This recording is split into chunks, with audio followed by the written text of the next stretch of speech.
الذين آمنوا كتب عليكم الصيام كما كتب على الذين من قبلكم يا أيها الذين آمنوا كتب عليكم الصيام كما كتب على الذين من قبلكم لعلكم تتقون۔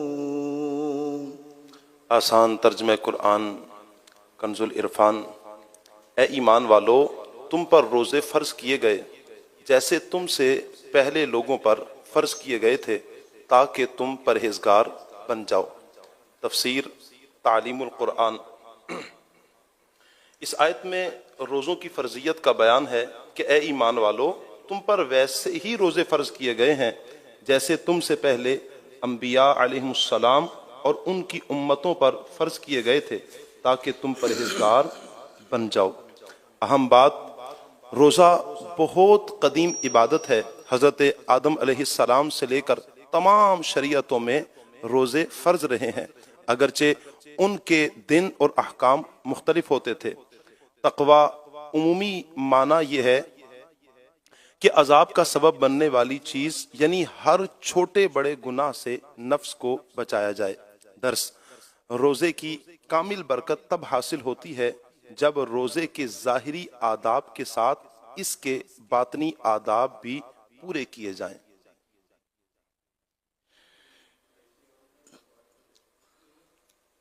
أياما معدودات فمن كان منكم مريضا أو على سفر فعدة من أيام أخر وعلى الذين يطيقونه فدية طعام مسكين فمن تطوع خيرا فهو خير له وأن تصوموا خير لكم إن كنتم تعلمون۔ آسان ترجمہ کنز العرفان۔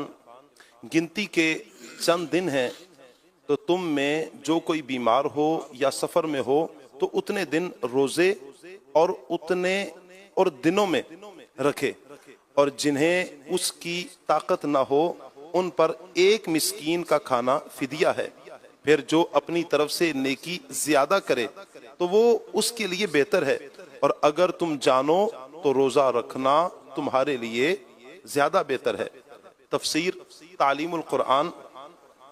فرض روزے ماہ رمضان کے گنتی کے 29 یا 30 دن ہوتے ہیں۔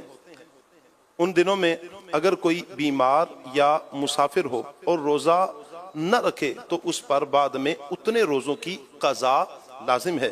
اور شیخ فانی یعنی بہت ہی بوڑھے وہ لوگ جنہیں روزہ رکھنے کی طاقت نہ ہو اور نہ آئندہ طاقت ملنے کی امید ہو تو وہ روزے کے بدلے ایک مسکین کا کھانا فدیہ میں دے، اور اگر فدیہ زیادہ دے کر اپنی طرف سے نیکی زیادہ کرے تو یہ اس کے لیے بہتر ہے۔ مزید فرمایا کہ شرعی رخصت کے باوجود روزے کی طاقت ہونے کی صورت میں روزہ چھوڑنے کی بجائے روزہ رکھ لینا تمہارے لیے بہتر ہے۔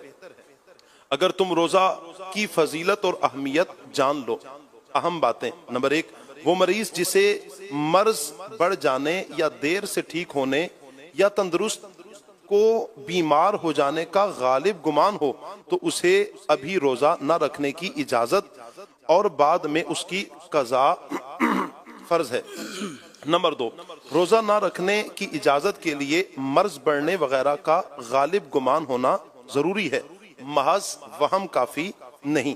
غالب گمان اس صورت میں حاصل ہوگا کہ مرض بڑھنے وغیرہ کی کوئی ظاہری علامت موجود ہے، یا اس شخص کا ذاتی تجربہ ہے، یا اسے کسی ماہر ڈاکٹر نے بتایا ہے، اور اچھی طرح غور کرنے کے بعد اسے بھی روزہ نہ رکھنا ہی سمجھ آیا ہے۔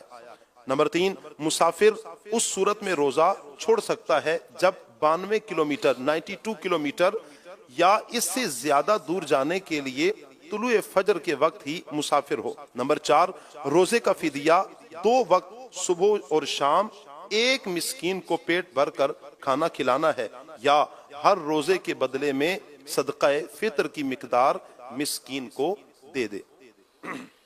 شهر رمضان الذي أنزل فيه القرآن هدى للناس وبينات من الهدى والفرقان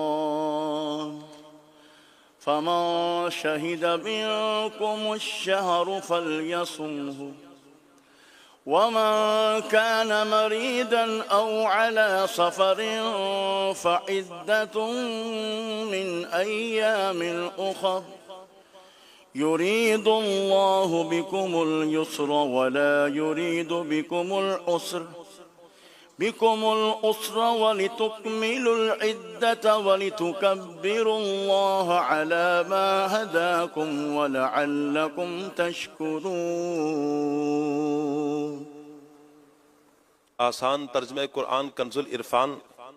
رمضان کا مہینہ ہے جس میں قرآن نازل کیا گیا جو لوگوں کے لیے ہدایت اور رہنمائی ہے اور فیصلے کی روشن باتوں پر مشتمل ہے۔ تو تم میں جو کوئی یہ مہینہ پائے تو ضرور اس کے روزے رکھے، اور جو بیمار ہو یا سفر میں ہو تو اتنے روزے اور دنوں میں رکھے۔ اللہ تم پر آسانی چاہتا ہے اور تم پر دشواری نہیں چاہتا، اور یہ آسانیاں اس لیے ہیں تاکہ تم روزوں کی تعداد پوری کر لو، اور تاکہ تم اس بات پر اللہ کی بڑائی بیان کرو کہ اس نے تمہیں ہدایت دی، اور تاکہ تم شکر گزار بن جاؤ۔ تفسیر تعلیم القرآن۔ اس آیت میں ماہ رمضان کی عظمت و فضیلت کا بیان ہے کہ گنتی کے وہ چند دن رمضان کا مہینہ ہے جس کی شب قدر میں لوح محفوظ سے آسمان دنیا کے ایک مقدس مقام بیت العزت پر قرآن نازل کیا گیا۔ قرآن مجید لوگوں کو گمراہی سے راہ حق کی طرف ہدایت دینے والا، سچے احکام کی طرف رہنمائی کرنے والی آیتوں اور حق و باطل کے درمیان فرق کر دینے والی باتوں پر مشتمل ہے۔ یہ مہینہ دیکھنا جسے نصیب ہو تو وہ ضرور اس کے روزے رکھے، البتہ جو بیمار یا مسافر روزہ نہ رکھے تو وہ دوسرے دنوں میں قضا کر لے۔ اللہ تعالیٰ تم پر آسانی چاہتا ہے، دشواری نہیں چاہتا۔ قضا روزے رکھنے کی آسانی اس لیے ہے تاکہ تم روزوں کی تعداد 29 یا 30 دن پوری کر لو، اور تعداد پوری ہوتے وقت تم اللہ تعالیٰ کی بڑائی بیان کرو کہ اس نے اپنے دین کے طریقوں کی طرف تمہاری رہنمائی کی، اور تاکہ تم اللہ تعالیٰ کا شکر ادا کرو۔ اہم باتیں: بیت العزت سے وقتاً فوقتاً حکمت کے مطابق اللہ تعالیٰ کے حکم سے جبریل امین علیہ السلام قرآن لاتے رہے، اور یہ نزول 23 سال کے عرصے میں پورا ہوا۔ نمبر 2، رمضان واحد مہینہ ہے جس کا نام قرآن پاک میں مذکور ہوا۔ نمبر 3، قرآن مجید سے نسبت سے ماہ رمضان کو عظمت و شرافت ملی، یوں ہی نبی کریم صلی اللہ علیہ وآلہ وسلم کی ولادت اور معراج سے نسبت رکھنے والے دنوں کو بھی عظمت و شرافت مل گئی۔ صدق اللہ العظیم۔